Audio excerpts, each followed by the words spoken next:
Yes friend, finally CBSE ने accountancy का जो सिलेबस है वो रिलीज कर दिया है और अब हम लोगों की टेंशन जो है वो ऑलमोस्ट ओवर हो गई है। हमें पता चल गया है कि 2021 और 2 में कैसा हमारा सिलेबस आने वाला है, किस तरह के एमसीक्यू आएंगे, कौन कौन से चैप्टर आएंगे।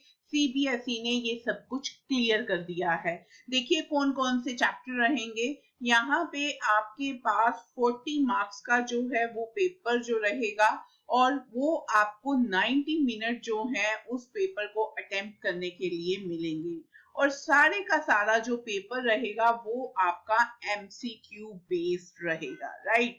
तो इसको आपने सीबीएसई ने इसको दो पार्ट में जो है वो डिवाइड कर रखा है। पार्ट ए में आपके पास पार्टनरशिप फर्म के क्वेश्चन रहेंगे और कंपनी अकाउंट के रहेंगे। अब यहाँ पे देखिए पार्टनरशिप फर्म जो है वो बहुत ज्यादा जो है वो काट दिया गया है। आपको सिर्फ क्या आने वाला है, fundamental, change in profit sharing ratio और admission of a partner. Fundamental के साथ ही आपको जो गुडविल वाला चैप्टर है वो भी यहाँ पे कवर करना है और यहाँ पे एडमिशन ऑफ ए पार्टनर में से भी बहुत कुछ जो है वो कट हो गया है। तो ये आपके लिए एक गुड न्यूज है कि सीबीएसई ने आपका पूरा ध्यान रखा है कि अगर आपके पास टाइम कम है तो उसने सिलेबस भी उसी तरह रैशनलाइज कर दिया है। पार्टनरशिप में से आपको तैयारी करनी होगी 18 मार्क्स के लिए, राइट। 18 मार्क्स के लिए आप यहाँ पे प्रिपरेशन करेंगे और यहाँ पे कंपनी अकाउंट जो है वो अकाउंटिंग फॉर जस्ट क्या रह गया है, शेयर्स रह गया है। डिबेंचर वाला चैप्टर जो रहेगा वो टर्म 2 में रहेगा और शेयर्स में से आपको 12 मार्क्स के लिए अपनी प्रिपरेशन करनी है। इसी के साथ ही जो आपके पास पार्ट बी है उसमें आपके पास देखिए क्या रहने वाला है, एनालिसिस ऑफ फाइनेंशियल स्टेटमेंट, जिसमें financial statement of a company आएगा, उसका परफॉर्मा रहेगा, हेडिंग क्या है, सब हेडिंग क्या है, ये आपको अच्छी तरह से लर्न करने पड़ेंगे और साथ ही साथ इसमें क्या आ रहा है, टूल्स ऑफ एनालिसिस में अकाउंटिंग रेशियो रहेगा। तो यहाँ पे हेडिंग क्या रहने वाला है, उसका सब हेडिंग क्या होगा, ये वाले क्वेश्चन रहने वाले हैं और रेशियो में से क्वेश्चन आएंगे जिसकी 10 मार्क्स की उसने क्या दी है, वेटेज दे रखी है। और यहाँ पे computerise accounting most of the student नहीं करके जाते हैं, जिसको उसने बी पार्ट के साथ और दे रखा है। तो यहाँ पे देखिए 18, 12 और 10 आपके पास टोटल हो जाएंगे 40 मार्क्स, जिसमें से आपको एमसीक्यू रेडी करने हैं। एमसीक्यू रेडी करने हैं तो उसके लिए आपको कॉन्सेप्ट्स पे ध्यान देना होगा पूरे का पूरा। लाइक हमारे पास शेयर्स वाला चैप्टर रहता है, हम शेयर के बारे में बात कर लेते हैं।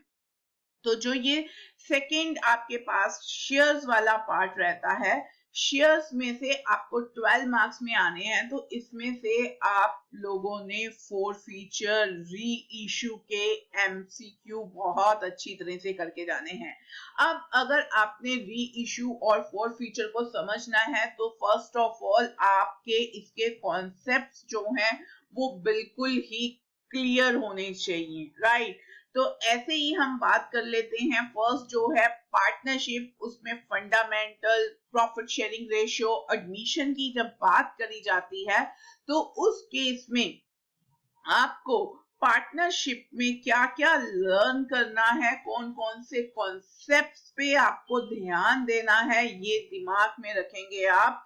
पार्टनरशिप डीड बहुत ही इंपॉर्टेंट रहने वाली है और अगर एब्सेंस ऑफ पार्टनरशिप डीड होता है तो केसेस कैसे रहेंगे हमारे पास। देन आपके पास डिफरेंट जो रेशियोज रहती हैं, सैक्रिफाइस रेशियो रह गई, गेनिंग रेशियो हो गई आपके पास, इन सभी के कॉन्सेप्ट आप अच्छी तरह से कर जाएंगे। अगर आपको इसका डिटेल देखना है कि हमें कौन कौन से कॉन्सेप्ट जो हैं वो अच्छी तरीके से करने हैं, तो यहाँ देखिए आपको यहाँ पूरी सीबीएसई ने डिटेल जो है वो भी प्रोवाइड कर रखी है। सी यहाँ पार्टनरशिप के बारे में अगर आप बात करेंगे तो यहाँ देखिए आपको बोल रखा है फीचर्स करने हैं, आपको क्या करना है, पार्टनरशिप डीड करनी है, आपको वेरियस काइंड्स की क्या करनी है, कैपिटल अकाउंट पे ध्यान देना है कि कैपिटल कौन सी रहने वाली है आपके पास, कैपिटल आपकी क्या रहेगी, फिक्स्ड है या फ्लक्चुएटिंग कैपिटल है। देन उसने बोला है preparation of profit and loss appropriation account कैसे रहेगा, गारंटी ऑफ प्रॉफिट्स को भी आपको ध्यान से कॉन्सेप्ट को जो है वो गो थ्रू होना है। इस जो आपके पास डिटेल आई है ना, इसे आपने बहुत अच्छी तरह से देखना है कि कौन कौन से आपको टॉपिक जो हैं वो बताए गए हैं और आपको उन्हीं के कॉन्सेप्ट और कैलकुलेशन पे वर्क करना है। समझिए कि एमसीक्यू इस तरह से नहीं बन जाते कि एमसीक्यू की वीडियोस देखिए और आपको एमसीक्यू आ जाएंगे। सीबीएसई ने एमसीक्यू सेट करने हैं, पता नहीं वो क्वेश्चन को आंसर बना सकता है, आंसर को क्वेश्चन बना सकता है। तो जब तक आप कॉन्सेप्ट पे वर्क नहीं करेंगे तब तक आप एमसीक्यू क्लियर नहीं कर सकते। और कॉन्सेप्ट कौन कौन से करने हैं इस स्क्रीनशॉट ले लीजिए इसका, और आपको इन्हीं टॉपिक्स पे कॉन्सेप्ट पे क्या करना है, वर्क ऑन करना होगा और तभी आप अपने एमसीक्यूज जो हैं वो क्लियर कर सकेंगे। तो ये पार्टनरशिप के सब हेडिंग्स हैं जो आपको रेडी करने हैं। डन। इसी तरह आपके पास क्या है, शेयर कैपिटल का जो टॉपिक है वो देख लीजिए, उसमें क्या क्या आपको रेडी करना है। शेयर कैपिटल नेचर क्या है, उसके टाइप्स क्या हैं, ठीक है। तो अब थ्योरी पे कॉन्सेप्ट पे ध्यान देना है क्योंकि हमारे सारा कुछ एमसीक्यू बेस्ड होने वाला है।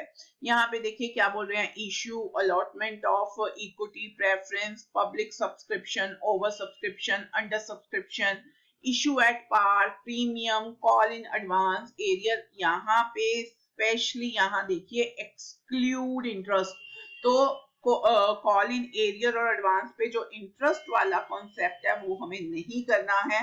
कंसिडरेशन अदर देन कैश, इसको करके जाना है। ईसॉप क्या रहते हैं, इसके क्या कॉन्सेप्ट्स हैं।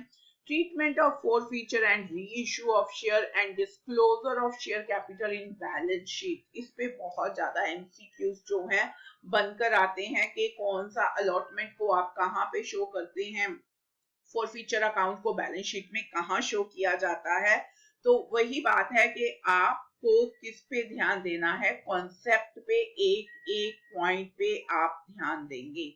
और यहाँ पे पहले भी हमारे पास फाइनेंशियल स्टेटमेंट में से बहुत क्वेश्चन बनकर आते थे कि हेडिंग क्या है और उसका सब हेडिंग क्या है। ये वाला क्वेश्चन आपको बहुत अच्छी तरीके से करना है। फाइनेंशियल स्टेटमेंट, उसके ऑब्जेक्टिव, इंपॉर्टेंस, लिमिटेशन तो हैं, लेकिन अगर एमसीक्यू की बात करी जाए तो ये वाले क्वेश्चन बनकर आते हैं कि हेडिंग क्या रहेगा और सब हेडिंग वेरियस आइटम्स के क्या रहने वाले हैं। इसी तरह देखिए अकाउंटिंग रेशो आपको सारी ही सीखनी पड़ेंगी, उनकी कैलकुलेशंस करनी पड़ेंगी सो दैट जो क्विकली आंसर आ जाते हैं। करंट रेशो, क्विक रेशो को कैलकुलेट कैसे किया जाता है।